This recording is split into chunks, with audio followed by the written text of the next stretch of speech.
Tens of thousands of mobile games have been released over the years, but some stand out as the most influential, most viral, most trend-setting, other buzzwords to describe virality.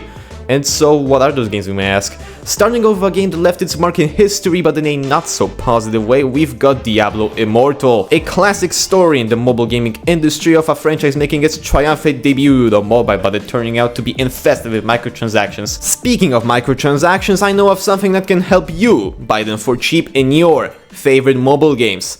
And that is of course none other than TopUp Live, the sponsor of this video. TopUp Live is the #1 site for cheap and fast mobile game top-ups, aka in-app purchases. And hundreds of games and apps are available, so honestly, if you're not buying your Monopoly Go Whirligig 2*02-9 set from TopUp Live, then you're just wasting your money. So check this out. I go to topuplive.com, look up Monopoly, alright, there it is, select whatever I want to buy. I'll choose the Whirligig 2-star set because it sounds kinda funny. Then I do the necessary steps to complete the purchase, wait very patiently, and oh look, there it is. So if you also want to get cheaper top-ups in Monopoly Go or other mobile games, you can use my link in the description and code MGN at checkout for a 12% discount. That's code MGN in uppercase. Tattoo that on yourself so you don't forget. Thank you to TopUp Live for sponsoring this video, and now back to Diablo Immortal. After an embarrassing reveal as the first new Diablo game in 10 years with the slogan "Don't you guys have phones?", any communication about the game went dark as literally nobody was happy. And when it was finally released, it turned out that people were completely right to be unhappy. RNG and pay-to-win mechanics are two things everyone loves these days, and in this game they came together in an absolutely spectacular fashion, resulting in an absolutely disastrous launch. But even with all the terrible press, the game ended up being a solid financial success for Activision, because no matter how outrageous the microtransaction is, someone is gonna buy it. Call of Duty Warzone Mobile. Unlike Diablo Immortal, this game was highly anticipated. In fact, it was one of the most anticipated mobile games ever. But it all came crashing down after the game actually released, because almost nobody could even play it. The game uses Activision's subsidiary Infinity Ward's signature IW engine, an engine meant for consoles. It requires a lot of horsepower. They try to put it on these things for some reason. People have reported strain on their devices so extreme it quite literally caused permanent damage to their batteries. And to the surprise of absolutely no one, the game was delisted a bit over 1 year after release. Pretty sad, because apparently the gameplay was really good, but hey, what can you do?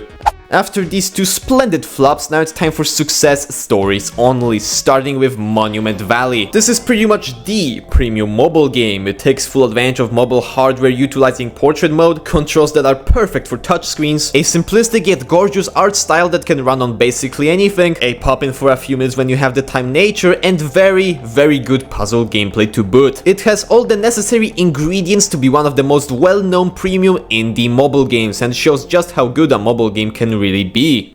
Temple Run. While not the first mobile endless runner, it was the first to really make it big, and the use of tilt controls to move Guy Dangerous side to side was a major factor here, showing off a unique smartphone feature and how it can be used to craft unique experiences. And of course, like all early mobile games, it was simple and addictive. With spin-offs releasing even to this day, Temple Run has cemented itself in mobile gaming history. Fruit Ninja. You can't talk about the most impactful mobile games without mentioning Halfbrick. While many developers have just one big game or one big franchise, Halfbrick on the other hand was pumping out all kinds of massive successes. This spot was honestly a toss-up between Jetpack Joyride and Fruit Ninja, but in the end I went with the second option here, as it's more successful and it took better advantage of being a mobile game, as swiping fruit doesn't really work that well on other platforms. Well, except for VR, I suppose. Cut the Rope. It follows the standard formula of an early mobile hit that made great use of touchscreen controls, this time with clever physics-based puzzles, plus simple but good graphics, addictive gameplay, and enough charm to keep players hooked. Pretty much a textbook example of a mobile puzzle game done right, spawning sequels and spin-offs to this day, and even an animated series. Super Mario Run. For the longest time, Nintendo was super against having any of their IPs on anything other than a Nintendo console. But eventually, they caved in to their investors begging for a mobile game, and they came up with this overpriced goofy thing. Well, after Miitomo, that is. It's very easy to tell this is just a mobile game. After all, it can be played one-handed for God's sakes, and while it's technically free, 95% of content is locked behind a $10 paywall. Quite a lot for a game with not much substance, which is why it wasn't a huge success financially. But still, a mobile exclusive Mario game was a big deal. Clash Royale. If only it wasn't pay to win, maybe it would be one of the best mobile games out there, combining deck building, tower defense, and MOBA elements, resulting in unique PvP gameplay that can't really be found anywhere else. And on top of that, short matches perfect for modern day attention spans. It has pretty much everything to be a huge success, and well, it definitely is, because when it comes to real-time competitive 1v1 games on mobile, not much else comes to mind other than Clash Royale. But to be honest, Clash Royale's biggest impact is in memes, with things like the being a classic. Emote School is my favorite though. Among Us. Maybe seems like a strange pick at first, but let me explain myself here. So, while all the streamers that popularized the game were playing it on PC, that version is paid. But the mobile version, on the other hand, it's completely free. And I doubt Among Us would have become nearly as big of a success if not for this free mobile version, because on mobile, that's where all the kids are. Their parents don't let them pay for video games, and this allowed Among Us to take over the internet for months. Genshin Impact. Massive open world, crossplay, stunning graphics, frequent content updates thanks to revenue from predatory gacha monetization practices, all on mobile without sacrificing anything from its console or PC counterpart. It shows that games on mobile can be on the same level as other platforms if the developers just give a shit. The release was massive to say the least. It made $100 million in just 2 weeks and is one of the fastest grossing mobile games of all time. You could say that Genshin made an impact. Talking Tom Cat. If there is one virtual pet series that really matters, it's the My Talking Tom series, and it all started with Talking Tom Cat. There's no My in the title, so he's not yours in this one, I guess. But in this first entry in the series, there really wasn't much to do, to be honest. No minigames or anything like that. You can just talk to him, abuse him, you know, the usual. But seemingly that's all it takes to have all the kids out there on board, because nowadays My Talking Tom is a massive franchise with sequels, spin-offs, sequels to spin-offs. In short, there's a lot, resulting in Outfit 7 having a monopoly on kids' video games. And I really do mean monopoly, because purely download numbers wise, My Talking Tom is apparently the biggest mobile game franchise with over 10 billion downloads in total. Clash of Clans. If you want to play a base builder, this is basically the only sensible option. It stood the test of time, receiving consistent updates ever since its release in 2012. And it features a stupidly good battle system, endless options to build a base even though most people will just copy layouts from Google, great social mechanics with clan wars for instance, and pretty acceptable monetization practices. All of these aspects come together to form a truly timeless game that's perfect for mobile, cementing Supercell's place as a juggernaut in the industry and paving the way for shitty knockoffs for years to come. Minecraft. Isn't it crazy how this mobile port was released in mid-2011 along games like Temple Run and Jetpack Joyride, even though it's just so much more advanced? But anyway, Minecraft was absolutely blowing up that year, so porting it to phones simply made sense as it made it more accessible but also capitalized on the momentum, which in turn resulted in what is now the highest selling premium mobile game of all time. And of course it showed what's possible on mobile, being a very impressive port of a quite demanding game in the early years of mobile gaming. Mobile Legends. When on the topic of traditional MOBAs on mobile, this is an obvious pick as globally it is the most popular. You ask someone on the street to name a mobile MOBA, they're probably gonna call the police, so you know what, maybe don't do that. But real talk, this game is massive. Mobile is honestly the perfect platform for MOBAs because touchscreen controls let each ability have its own joystick for precise casting, plus easy 360-degree movement. And with way quicker matches than PC MOBAs, making losses feel less painful as you didn't waste nearly as much time, it's no surprise that this game is still huge to this day. Honor of Kings. And now this is the actual most popular mobile MOBA, mainly because of China. It took almost 9 years for this game to arrive globally, but hey, at least it's here now. Well, technically Arena of Valor was the first global version, which altered the game to accommodate the Western market, and was released about 1 year after the original was in 2015. But clearly that was not the greatest business venture, as they had to resort to putting out the actual Honor of Kings globally. Here's some interesting info though. Not only did this game pass the 100 million daily active players mark, making it one of the most popular games just in general, it's also widely considered to be the highest grossing mobile game with estimates around $14 billion in lifetime revenue. It shouldn't be controversial to say that this is one of the biggest mobile games of all time. PUBG Mobile. So here's an idea for you. You take PUBG, a stupidly viral game in the booming battle royale genre, and put it on the most common device capable of displaying graphics. Seems like a foolproof concept, and well, it sure was. While the game has slowly morphed into Fortnite-style collab slap and gradually lost its identity as a tactical, realistic battle royale shooter, it still remains as one of the most popular games from this genre on mobile.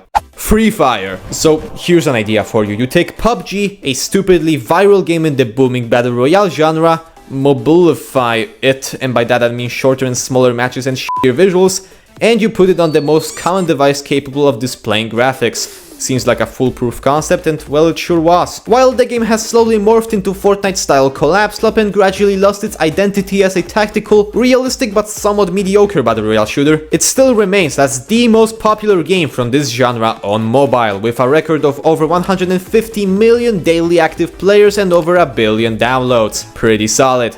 Flappy Bird. Everyone knows what it is, how to play it, and nobody's good at it. It's one of the most egregious overnight success stories, caused by a combination of super easy to understand but frustrating gameplay, YouTube videos, and word of mouth, all resulting in high rankings on app stores, resulting in more downloads, resulting in even higher rankings, and that's how the snowball began rolling down. But you know what they say, the star that shines brightest burns out the quickest, because not too long after the game went viral, the creator took it down due to his deteriorating mental health. At its peak, the game was making him $50,000 a day, but he was also nagged for interviews, insulted, and even received death threats. Taking it down was a respectable choice, but I wouldn't do it if I were him, you know what I mean? Also, most importantly, Flappy Bird is widely accepted to be the first major hyper-casual game, starting a trend that would terrorize the industry ever since. Call of Duty Mobile, the last shooter on this list and the most important one in my opinion, because PUBG Mobile is kind of a stripped down port of the PC version. Free Fire kind of an even more stripped down knockoff of PUBG. But Call of Duty Mobile is exactly what it says, a complete Call of Duty experience on mobile. With all the things a mobile version should have, of course, like microtransactions, can't ever forget about that. But it seems that people are pretty thrilled about getting a mobile COD, as this is the biggest launch of any mobile game in history, hitting over 100 million downloads in its first week. Yeah, week.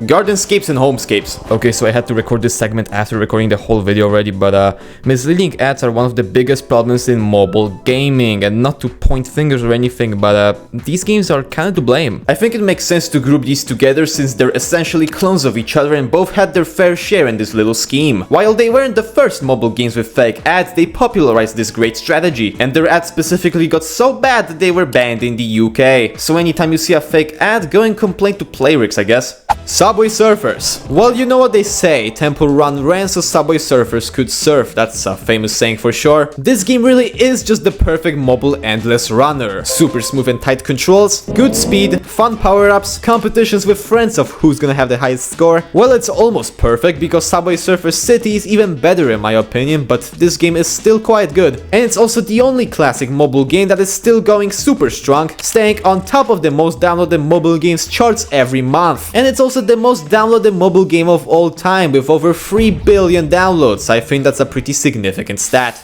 Candy Crush Saga. If you ever needed something to blame all of your life problems on, then here it is. This game brought classic free-to-play features like lives, timers and boosts into the mainstream. While not the first match-free game, of course, it's pretty much the first one any sane person thinks of when a term comes up, but none of this success would have happened if not for the simple and addicting gameplay that managed to win over the hearts of millions of people between the ages of middle-aged and deathbed. And to add more fuel to the fire here, Candy Crush Saga is one of the most downloaded mobile games of all time and one of the highest grossing, with estimates around $10 billion in lifetime revenue. But take this data off a grain of salt because King says it made 20 billion, but according to all sources the highest grossing mobile game is Honor of Kings with 18 billion, the data out there sucks shit. Snake. In a terrifying era when mobile phones as we know them today didn't exist, the options for mobile games were predictably limited.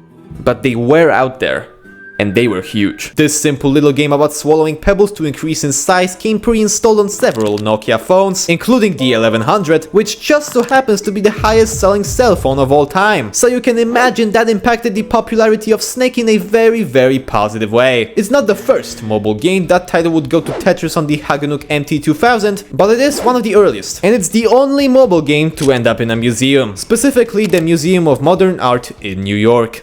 Pokemon Go. This game single-handedly unleashed chaos upon the world. Gamers went outside for the first time in masses. Facilities were being put on lockdown. People were getting hit by cars and shit. It was pure pandemonium. Utilizing a pretty novel concept of catching Pokemon scattered around the real world via augmented reality proved to be a winning formula, to say the least. The game was a real phenomenon. Even places like police stations and churches had to put out statements begging people to piss off. But even though it's not nearly as popular as it used to be, I feel like the real world impact it had was so massive it deserves a spot in the top 3, as it's the only mobile game that felt like a global event. Fortnite. Not only is this a port of one of the most popular games out there, it also caused major changes to App Store laws all around the world, thanks to the developers PuK Games engaging in legal battles with anyone they don't like. After Fortnite intentionally broke Apple's rules by including outside payment options to avoid the 30% cut, the game was removed from the App Store, and PuK sued Apple in 2020, alleging monopolistic practices. They didn't just sue Apple though, Google was also one of their targets. And all of these legal ventures seem to have worked out in their favor, because now Apple is forced to allow third-party app stores in the EU, Google has to do something similar with the PuK Games Store launching on the Play Store soon, games and apps can offer cheaper external payment options by passing fees, and Fortnite is back on the App Store in both the US and EU. Shout out to PuK Games for protecting the God-given rights of all mobile gamers. And in the number 1 spot, we've got none other than Angry Birds. I think literally everyone could have guessed that it was gonna take the number 1 spot, and the reason why is pretty straightforward. It's the most famous mobile game franchise, one that nearly everyone can recognize. It's basically mobile gaming's Mario. The brand went beyond gaming into shows and movies. And while these days Angry Birds is in the gutter thanks to an impressive streak of bad decisions, it still stands as the most iconic video game franchise that originated on mobile. And so those are the 26 games that changed mobile gaming forever, and if I missed anything obvious, write down a comment and I will apologize. And while you're down there, go and leave a like and subscribe and check out this video. It'll be really good, I swear. And have a wonderful day.